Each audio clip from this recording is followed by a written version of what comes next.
안녕하세요. 한민족 스토리입니다. 오늘은 다소 민감하고 예민할 수 있는 사연을 들고 왔는데요. 북한의 참혹하고 악랄한 현실, 그 안에서 고단한 시련을 이겨내신 소정님 소개 부탁드리겠습니다. 안녕하세요. 지금은 한국에서 새로운 삶을 살아가고 있는 박소정입니다. 저는 황해남도의 작은 마을에서 태어나 자랐어요. 저희 가정은 그저 그런 평범한 집안이었죠. 아버지는 농장원이셨고 어머니는 시장에서 장사를 하셨어요. 그저 하루하루 먹고 살기 바빴던 기억뿐이네요. 어릴 때부터 꿈이 뭐냐고 물으면 대답하기가 힘들었어요. 우리 마을에서는 대부분의 아이들이 그저 부모님 일을 물려받거나 운이 좋으면 도시로 나가 일자리를 얻는 게 전부였거든요. 저도 별반 다르지 않았어요. 그저 하루하루를 살아가는 것만으로도 벅찼죠. 학교에서는 늘 장군님의 품에 대해 배웠어요. 군대가 얼마나 위대하고 군인이 되는 것이 얼마나 영광스러운 일인지에 대해 끊임없이 들었죠. 솔직히 말하면 처음에는 그저 그런 이야기라고만 생각했어요. 하지만 점점 자라면서 그리고 우리 가정의 형편이 더 어려워지면서 군대라는 선택지가 눈에 들어오기 시작했어요. 17살 다른 나라의 또래들이 한창 꿈을 키우고 미래를 고민할 나이에 저는 군대에 입대했어요. 지금 생각해보면 너무 어린 나이였죠. 하지만 당시에는 그게 최선의 선택이라고 생각했어요. 군대에 가면 먹을 것도 주고 입을 것도 주고 무엇보다 당원이 될 수 있는 기회가 생긴다고 했으니까요. 입대 첫날 저는 설렘과 두려움이 뒤섞인 기분이었어요.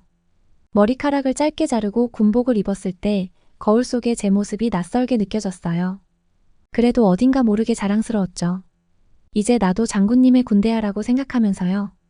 하지만 그 자부심은 오래가지 않았어요. 현실은 제가 상상했던 것과는 너무나 달랐거든요. 첫날부터 고된 훈련이 시작됐어요. 새벽 4시에 기상해서 밤늦게까지 훈련하고 사상교육 받고 쉴 새 없이 하루가 지나갔죠. 가장 힘들었던 건 음식이었어요. 배급되는 음식의 양도 적었지만 질도 형편없었죠. 매 끼니마다 콩밥과 소금국, 가끔 김치가 전부였어요. 처음에는 배가 고파서 견딜 수 없었지만 시간이 지나면서 그마저도 익숙해졌어요. 훈련은 정말 고되었어요. 여자라고 해서 봐주는 법이 없었죠. 오히려 더 엄하게 대했던 것 같아요. 50kg가 넘는 장비를 메고 산을 오르내리고 진흙탕에서 뒹굴며 전투 훈련을 받았어요. 매일 밤 온몸이 쑤시고 아팠지만 아프다고 말할 수도 없었어요. 약한 모습을 보이면 동료들에게 놀림감이 되니까요. 계절마다 고난이 달랐어요. 여름에는 찌는 듯한 더위 속에서 긴팔 군복을 입고 일해야 했어요. 땀이 비 오듯 흘러내리고 온몸이 땀띠로 뒤덮였죠. 겨울에는 또 얼마나 추웠는지 모릅니다.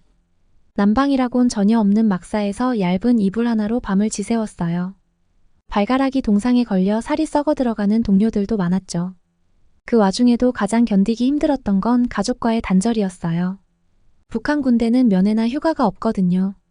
가족들은 제가 어떻게 지내는지 전혀 알 수 없었고 저 역시 가족들 소식을 들을 수 없었어요. 그저 가끔 오는 편지로만 안부를 확인할 수 있었죠. 하지만 그마저도 검열이 심해서 속마음을 털어놓을 수 없었어요.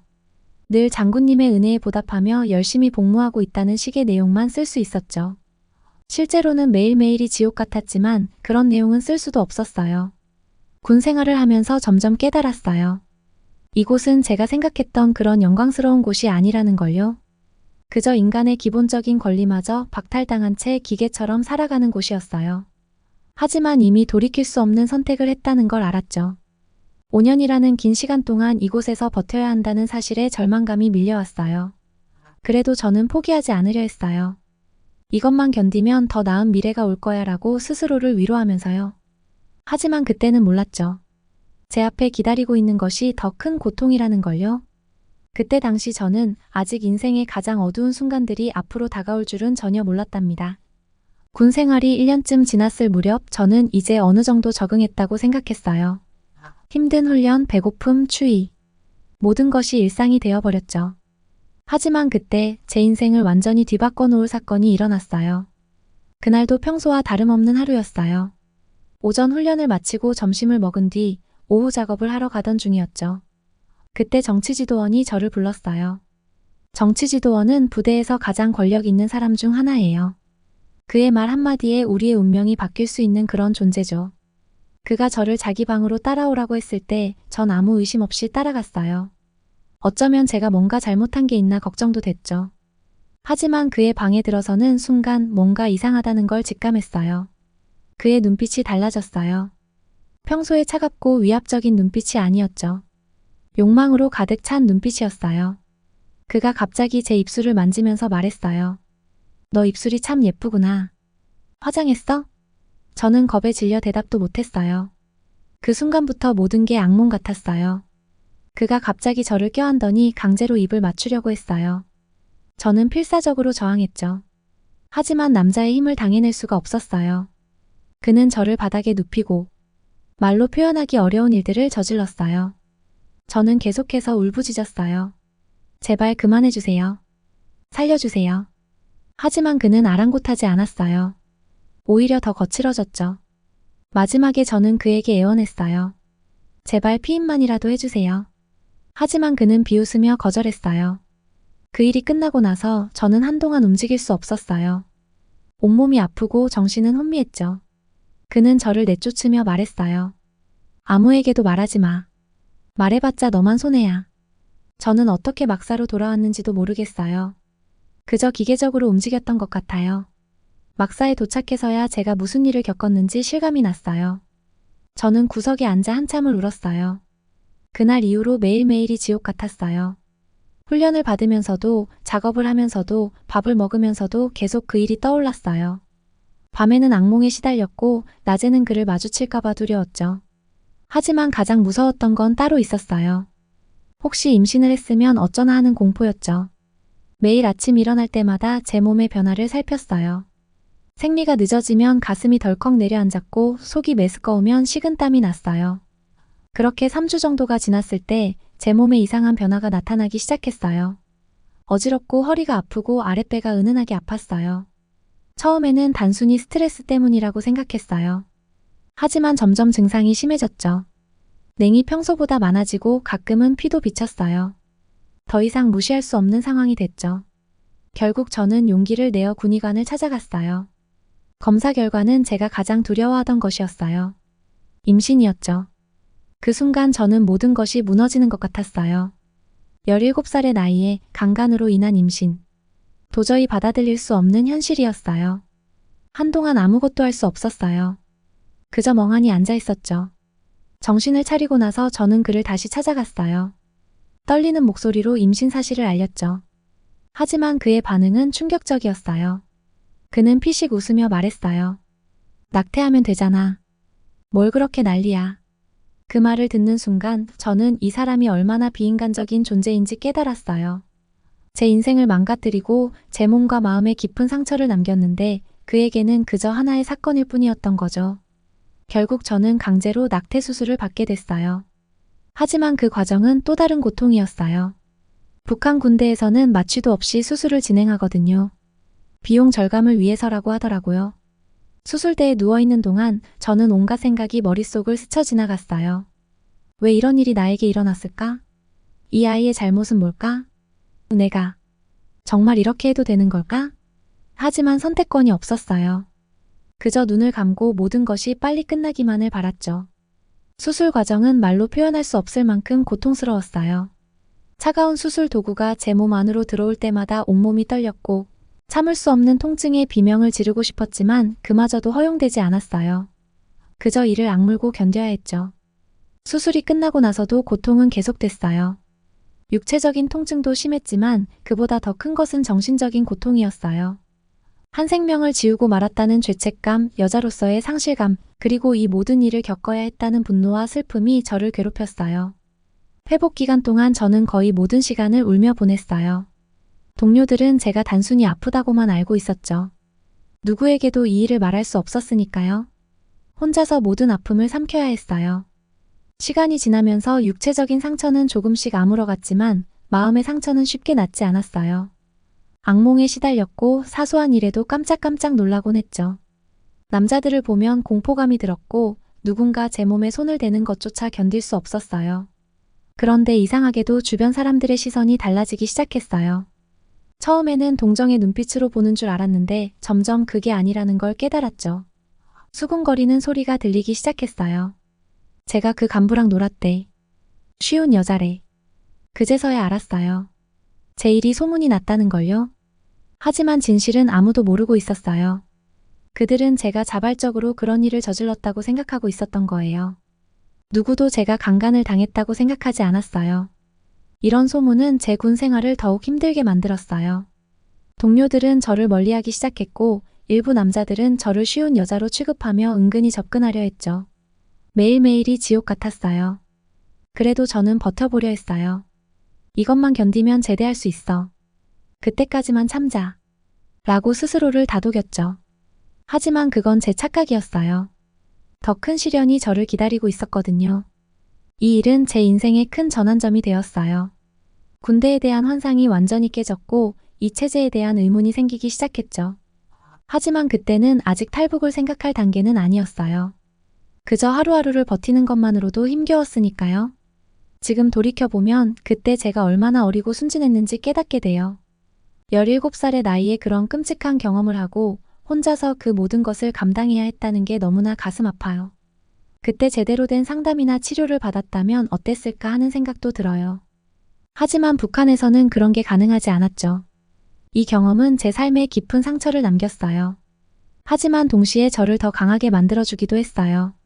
이런 일을 겪고도 살아남았다는 사실이 나중에 제가 더 큰 어려움을 이겨낼 수 있는 힘이 되어 주었거든요. 지금도 가끔 그때의 기억이 떠오르면 가슴이 아파요. 하지만 이제는 그 기억에 압도되지 않아요. 그저 제 과거의 한 부분으로 받아들이고 그것을 통해 배운 것들을 소중히 여기려고 해요. 그리고 언젠가는 이런 경험을 통해 다른 피해자들을 돕고 싶다는 생각도 하고 있어요. 이 일은 끝이 아니었어요. 제 앞에는 더 큰 시련이 기다리고 있었죠. 하지만 그때는 몰랐어요. 그저 하루하루를 버티며 살아갈 뿐이었죠. 그리고 그렇게 시간은 흘러갔어요. 통이었어요. 북한 군대에서는 마취도 없이 수술을 진행하거든요. 비용 절감을 위해서라고 하더라고요. 수술대에 누워있는 동안 저는 온갖 생각이 머릿속을 스쳐 지나갔어요. 왜 이런 일이 나에게 일어났을까? 이 아이의 잘못은 뭘까? 내가 정말 이렇게 해도 되는 걸까? 하지만 선택권이 없었어요. 그저 눈을 감고 모든 것이 빨리 끝나기만을 바랐죠. 수술 과정은 말로 표현할 수 없을 만큼 고통스러웠어요. 차가운 수술 도구가 제 몸 안으로 들어올 때마다 온몸이 떨렸고 참을 수 없는 통증에 비명을 지르고 싶었지만 그마저도 허용되지 않았어요. 그저 이를 악물고 견뎌야 했죠. 수술이 끝나고 나서도 고통은 계속됐어요. 육체적인 통증도 심했지만 그보다 더 큰 것은 정신적인 고통이었어요. 한 생명을 지우고 말았다는 죄책감, 여자로서의 상실감, 그리고 이 모든 일을 겪어야 했다는 분노와 슬픔이 저를 괴롭혔어요. 회복 기간 동안 저는 거의 모든 시간을 울며 보냈어요. 동료들은 제가 단순히 아프다고만 알고 있었죠. 누구에게도 이 일을 말할 수 없었으니까요. 혼자서 모든 아픔을 삼켜야 했어요. 시간이 지나면서 육체적인 상처는 조금씩 아물어갔지만 마음의 상처는 쉽게 낫지 않았어요. 악몽에 시달렸고 사소한 일에도 깜짝깜짝 놀라곤 했죠. 남자들을 보면 공포감이 들었고 누군가 제 몸에 손을 대는 것조차 견딜 수 없었어요. 그런데 이상하게도 주변 사람들의 시선이 달라지기 시작했어요. 처음에는 동정의 눈빛으로 보는 줄 알았는데 점점 그게 아니라는 걸 깨달았죠. 수군거리는 소리가 들리기 시작했어요. 제가 그 간부랑 놀았대. 쉬운 여자래. 그제서야 알았어요. 제 일이 소문이 났다는 걸요. 하지만 진실은 아무도 모르고 있었어요. 그들은 제가 자발적으로 그런 일을 저질렀다고 생각하고 있었던 거예요. 누구도 제가 강간을 당했다고 생각하지 않았어요. 이런 소문은 제 군 생활을 더욱 힘들게 만들었어요. 동료들은 저를 멀리하기 시작했고 일부 남자들은 저를 쉬운 여자로 취급하며 은근히 접근하려 했죠. 매일매일이 지옥 같았어요. 그래도 저는 버텨보려 했어요. 이것만 견디면 제대할 수 있어. 그때까지만 참자. 라고 스스로를 다독였죠. 하지만 그건 제 착각이었어요. 더 큰 시련이 저를 기다리고 있었거든요. 이 일은 제 인생의 큰 전환점이 되었어요. 군대에 대한 환상이 완전히 깨졌고 이 체제에 대한 의문이 생기기 시작했죠. 하지만 그때는 아직 탈북을 생각할 단계는 아니었어요.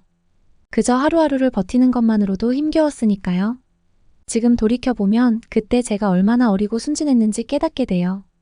17살의 나이에 그런 끔찍한 경험을 하고 혼자서 그 모든 것을 감당해야 했다는 게 너무나 가슴 아파요. 그때 제대로 된 상담이나 치료를 받았다면 어땠을까 하는 생각도 들어요. 하지만 북한에서는 그런 게 가능하지 않았죠. 이 경험은 제 삶에 깊은 상처를 남겼어요. 하지만 동시에 저를 더 강하게 만들어주기도 했어요. 이런 일을 겪고도 살아남았다는 사실이 나중에 제가 더 큰 어려움을 이겨낼 수 있는 힘이 되어 주었거든요. 지금도 가끔 그때의 기억이 떠오르면 가슴이 아파요. 하지만 이제는 그 기억에 압도되지 않아요. 그저 제 과거의 한 부분으로 받아들이고 그것을 통해 배운 것들을 소중히 여기려고 해요. 그리고 언젠가는 이런 경험을 통해 다른 피해자들을 돕고 싶다는 생각도 하고 있어요. 이 일은 끝이 아니었어요. 제 앞에는 더 큰 시련이 기다리고 있었죠. 하지만 그때는 몰랐어요. 그저 하루하루를 버티며 살아갈 뿐이었죠. 그리고 그렇게 시간은 흘러갔어요. 첫 번째 사건 이후 저는 어떻게든 군 생활을 견디려고 노력했어요. 매일 아침 눈을 뜨는 것조차 고통스러웠지만 그래도 하루하루를 버텨냈죠. 하지만 제 앞에는 더 큰 시련이 기다리고 있었어요. 그날은 평범한 하루처럼 시작됐어요. 오후 작업을 마치고 화장실에 가려고 하는데 한 남자 동무가 다가와 군복 정리를 도와달라고 하더라고요. 평소 같았으면 거절했겠지만 그동안 동료들과 멀어진 탓에 조금이라도 관계를 개선해보고 싶어서 따라갔어요. 하지만 그가 저를 데려간 곳은 군복을 정리하는 곳이 아니었어요. 점점 더 인적이 드문 곳으로 가더니 결국 아무도 오지 않는 폐창고 안으로 들어갔어요. 그때서야 뭔가 잘못됐다는 걸 깨달았죠. 창고 안에는 다른 남자 동무 2명이 더 있었어요. 그들의 눈빛을 보는 순간 제 온몸에 소름이 돋았어요. 그 눈빛은 제가 그 정치지도원에게서 봤던 것과 똑같은 욕망으로 가득 찬 눈빛이었거든요. 저는 본능적으로 도망치려고 했어요. 하지만 그들은 이미 준비하고 있었던 것 같아요. 제가 뒷걸음질 치는 순간 한 명이 제 팔을 잡아당겼고 다른 한 명은 제 입을 막았어요. 그 순간부터 모든 게 악몽 같았어요. 3명의 남자들이 번갈아가며 저를 폭행했어요. 저는 필사적으로 저항했지만 소용없었어요. 그들은 제 옷을 찢고 몸을 만지고 너무나도 끔찍한 일들을 저질렀어요. 저는 계속해서 소리를 지르려고 했지만 입이 막혀 있어서 아무 소리도 낼 수 없었어요. 눈물이 흘러내렸고 온몸이 떨렸어요. 그들은 제 고통을 즐기는 것처럼 보였어요. 웃으면서 서로에게 말했죠. 야, 인연 몸매 꽤 괜찮네. 그러게 그 간부놈이 왜 인연을 건드렸는지 알겠다. 시간이 얼마나 흘렀는지 모르겠어요. 제게는 영원처럼 느껴졌죠. 그들이 만족할 때까지 저는 그저 인형처럼 다뤄졌어요. 마지막에는 거의 정신을 잃은 상태였어요. 주변의 소리도 감각도 모두 희미해졌죠. 그들은 일을 마치고 나서도 저를 그대로 내버려 두지 않았어요. 발로 제 몸을 툭툭 치며 비웃었죠. 야, 일어나. 이제 가봐야지. 그러더니 제 옷을 모두 벗겨 산 아래로 던져버렸어요. 저기 가서 주워 입고 와.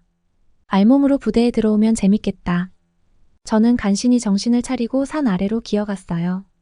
온몸이 아팠고 특히 아랫부분은 걸을 때마다 찢어지는 것 같은 고통이 느껴졌어요. 하지만 그때는 그런 통증조차 느낄 겨를이 없었어요. 그저 빨리 옷을 찾아 입어야 한다는 생각뿐이었죠. 어떻게든 옷을 주워 입고 절벽을 기어올랐어요. 그 과정이 얼마나 고통스러웠는지 모르겠어요. 몇 번이나 미끄러져 떨어질 뻔했고 돌부리에 긁혀 온몸이 상처투성이가 됐죠. 하지만 그대로 쓰러지면 더 큰일이 날 거라는 생각에 필사적으로 올라갔어요. 겨우 부대 안으로 들어왔을 때 저는 더 이상 버티지 못하고 그 자리에서 쓰러졌어요. 눈앞이 캄캄해졌고 의식을 잃었죠. 눈을 떴을 때는 이미 군부대 병실이었어요. 군의관이 제 옆에 서 있더라고요. 그는 저를 보며 혀를 끌끌 차면서 말했어요. 또야? 맨날 그런 짓을 당하는 거면 군대에 왜 왔어? 그 말을 듣는 순간 저는 모든 희망을 잃었어요. 이곳에서는 누구도 저를 보호해주지 않을 거라는 걸 깨달았죠. 오히려 제가 잘못했다고, 제가 그런 일을 자초했다고 생각하고 있었으니까요. 그 후로 저는 완전히 달라졌어요.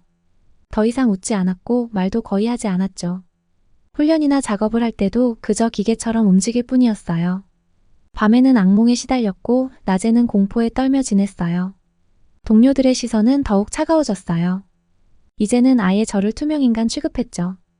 아무도 말을 걸지 않았고 제가 다가가면 피해갔어요. 어떤 이들은 저를 보며 키득거리기도 했고요. 하지만 가장 힘들었던 건 제 자신과의 싸움이었어요. 왜 나는 이런 일을 당해야 하는 걸까? 내가 뭘 잘못했지? 이렇게 사는 게 맞는 걸까? 이런 생각들이 끊임없이 제 머릿속을 맴돌았어요. 어떤 날은 모든 걸 포기하고 싶었어요. 하지만 그럴 때마다 가족들 생각이 났어요. 부모님께 혹시라도 무슨 일이 생기면 어떡하나 하는 걱정에 그런 생각을 접었죠. 그저 하루하루를 견디는 것, 그게 제 유일한 목표가 되었어요. 이 시기에 저는 완전히 다른 사람이 되어갔어요. 예전에 밝고 활기찬 소정이는 사라지고 그 자리에 차갑고 무감각한 사람이 들어섰죠. 감정을 느끼는 것조차 두려워졌어요. 감정을 느끼면 고통도 함께 올 테니까요. 군 생활 동안 저는 계속해서 성희롱과 성추행에 시달렸어요. 그 끔찍한 사건 이후로도 일부 남자들은 저를 쉬운 여자로 취급하며 계속해서 접근해왔거든요. 하지만 이제는 달랐어요. 저는 더 이상 순순히 당하지 않았어요. 언젠가 한 남자가 저를 강제로 끌고 가려고 했을 때 저는 그의 손목을 꺾고 얼굴을 핥히었어요. 그 후로 남자들은 저를 미친년이라고 불렀지만 적어도 더 이상 저를 건드리지는 않았죠. 그렇게 시간이 흘러 제대를 앞두게 되었어요. 다른 사람들에게 제대는 기쁨과 설렘의 순간이겠지만 저에게는 두려움의 대상이었어요. 군대 밖 세상에서 제가 어떻게 살아갈 수 있을지 걱정됐거든요. 제대를 며칠 앞두고 저는 큰 결심을 했어요. 더 이상 이 나라에서 살지 않기로 한 거죠. 탈북을 결심한 거예요. 물론 위험한 선택이라는 걸 알고 있었어요. 하지만 이대로 살아가는 것보다는 나을 거라고 생각했죠. 제대 당일 저는 아무에게도 말하지 않고 조용히 부대를 빠져나왔어요. 그리고 바로 국경으로 향했죠. 탈북 과정은 정말 힘들고 위험했어요. 강을 건너고 산을 넘고 때로는 며칠 동안 음식도 없이 숨어 지내야 했죠. 하지만 그 모든 고난 속에서도 저는 희망을 놓지 않았어요. 자유라는 단어가 제게 얼마나 큰 힘이 되었는지 몰라요. 그렇게 저는 마침내 한국 땅을 밟게 되었죠. 일이 생기면 어떡하나 하는 걱정에 그런 생각을 접었죠. 그저 하루하루를 견디는 것, 그게 제 유일한 목표가 되었어요. 이 시기에 저는 완전히 다른 사람이 되어갔어요. 예전에 밝고 활기찬 소정이는 사라지고 그 자리에 차갑고 무감각한 사람이 들어섰죠. 감정을 느끼는 것조차 두려워졌어요. 감정을 느끼면 고통도 함께 올 테니까요. 군 생활 동안 저는 계속해서 성희롱과 성추행에 시달렸어요. 그 끔찍한 사건 이후로도 일부 남자들은 저를 쉬운 여자로 취급하며 계속해서 접근해왔거든요. 하지만 이제는 달랐어요. 저는 더 이상 순순히 당하지 않았어요. 언젠가 한 남자가 저를 강제로 끌고 가려고 했을 때 저는 그의 손목을 꺾고 얼굴을 핥히었어요. 그 후로 남자들은 저를 미친년이라고 불렀지만 적어도 더 이상 저를 건드리지는 않았죠. 그렇게 시간이 흘러 제대를 앞두게 되었어요. 다른 사람들에게 제대는 기쁨과 설렘의 순간이겠지만 저에게는 두려움의 대상이었어요. 군대 밖 세상에서 제가 어떻게 살아갈 수 있을지 걱정됐거든요. 제대를 며칠 앞두고 저는 큰 결심을 했어요. 더 이상 이 나라에서 살지 않기로 한 거죠. 탈북을 결심한 거예요. 물론 위험한 선택이라는 걸 알고 있었어요. 하지만 이대로 살아가는 것보다는 나을 거라고 생각했죠. 제대 당일 저는 아무에게도 말하지 않고 조용히 부대를 빠져나왔어요. 그리고 바로 국경으로 향했죠.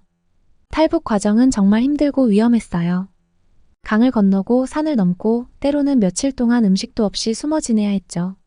하지만 그 모든 고난 속에서도 저는 희망을 놓지 않았어요. 자유라는 단어가 제게 얼마나 큰 힘이 되었는지 몰라요. 그렇게 저는 마침내 한국 땅을 밟게 되었죠. 제대 후 탈북을 결심하기까지는 사실 많은 고민이 있었어요. 북한에서의 삶이 힘들긴 했지만 그래도 그곳은 제가 나고 자란 곳이었으니까요. 가족들과 친구들도 모두 그곳에 있었고요. 하지만 군대에서의 경험들이 제게 큰 상처를 남겼고 더 이상 그곳에서 살아갈 수 없다는 걸 깨달았어요. 탈북을 준비하는 과정은 정말 힘들었어요. 우선 돈이 필요했죠. 탈북에는 많은 비용이 들거든요. 브로커에게 줄 돈, 이동 비용, 숙박비 등등. 저는 제대 후 얼마 동안 장마당에서 장사를 하며 돈을 모았어요. 힘들었지만 자유를 향한 열망이 저를 버티게 해주었죠. 그리고 정보를 모으는 것도 중요했어요. 어떤 루트로 가야 하는지, 어떤 위험이 있는지, 어떻게 하면 안전하게 탈북할 수 있는지 이런 정보들을 몰래 수집했죠. 위험한 일이었지만 저는 목숨을 걸고 이 정보들을 모았어요. 마침내 모든 준비를 마치고 탈북을 결행하는 날이 왔어요. 그날 아침 저는 평소와 다름없이 일어났어요. 하지만 마음속으로는 이게 북한에서의 마지막 아침이라는 걸 알고 있었죠. 부모님께 마지막으로 인사를 드리고 싶었지만 그럴 수 없었어요. 탈북 사실이 알려지면 가족들도 위험해질 테니까요. 밤이 되자 저는 조용히 집을 빠져나왔어요. 가져갈 수 있는 건 작은 가방 하나뿐이었죠. 그 안에는 약간의 옷과 음식, 그리고 제 인생의 전부인 돈 뭉치가 들어있었어요. 국경으로 향하는 길은 정말 험난했어요. 군인들의 눈을 피해 숨어 다녀야 했고, 때로는 밤새 걸어야 했죠. 추위와 배고픔, 그리고 끊임없는 공포와 싸워야 했어요. 하지만 저는 포기하지 않았어요. 자유를 향한 열망이 저를 계속 앞으로 나아가게 했거든요. 국경을 넘는 순간은 정말 긴장됐어요. 강을 건너야 했는데 물살이 생각보다 강했어요. 게다가 언제 북한 군인들이 나타날지 모르는 상황이었죠. 하지만 저는 용기를 내어 강물에 뛰어들었어요. 물살에 휩쓸려 몇 번이나 죽을 뻔했지만 어떻게든 버텼죠. 마침내 중국 땅을 밟았을 때 저는 눈물을 흘렸어요. 기쁨과 안도감 그리고 앞으로의 불안감이 뒤섞인 복잡한 감정이었죠. 하지만 이게 끝이 아니라는 걸 알고 있었어요. 중국에서도 계속 숨어 지내야 했고 언제 북한으로 강제 송환될지 모르는 공포 속에서 살아야 했거든요. 중국에서의 생활은 정말 힘들었어요. 불법 체류자 신분이라 제대로 된 일을 할 수도 없었고 항상 경찰을 피해 다녀야 했죠. 몇 번이나 잡힐 뻔했지만 다행히 운 좋게 빠져나올 수 있었어요. 그렇게 약 6개월 정도를 중국에서 지냈어요. 그동안 저는 한국으로 가기 위한 준비를 했죠. 브로커를 통해 여권을 만들고 비행기표를 예약했어요. 그리고 마침내 한국행 비행기에 오르는 날이 왔어요. 비행기가 이륙하는 순간 저는 다시 한번 눈물을 흘렸어요. 이제 정말 자유의 땅으로 간다는 실감이 났거든요. 하지만 동시에 두려움도 컸어요. 한국에서 과연 잘 살 수 있을지, 새로운 환경에 적응할 수 있을지. 비행기에서 내려 인천공항에 도착했을 때 저는 너무나 긴장한 나머지 다리가 후들후들 떨렸어요. 하지만 공항 직원들이 친절하게 대해주셔서 조금은 마음이 놓였죠. 그렇게 저는 북한 이탈 주민 지원센터로 가게 되었고 그곳에서 새로운 삶을 시작하게 되었어요. 하나원에서의 3개월은 제게 큰 변화의 시간이었어요. 그곳에서 저는 한국 사회에 대해 배우고 기본적인 생활 스킬즈를 익혔죠. 처음에는 모든 게 낯설고 어려웠어요. 컴퓨터를 사용하는 것부터 시작해서 한국어 억양, 은행 이용하는 법, 대중교통 이용하는 법 등 모든 게 새로웠거든요.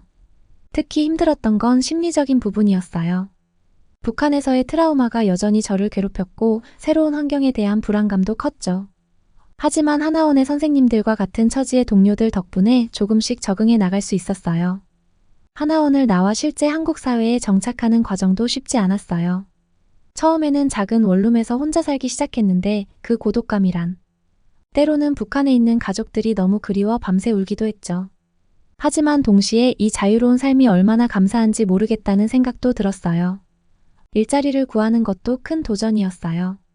처음에는 식당 서빙부터 시작했는데 손님들의 말을 알아듣는 것부터가 힘들었죠.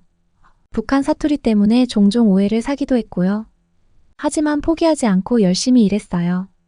그러다 우연히 한 손님과 대화를 나누게 되었는데 그분이 탈북민들을 위한 심리상담 프로그램을 운영하고 계시더라고요. 그 만남이 제 인생의 전환점이 되었어요. 그분의 권유로 저는 심리상담을 받기 시작했고 그 과정에서 제 자신과 마주하게 되었죠.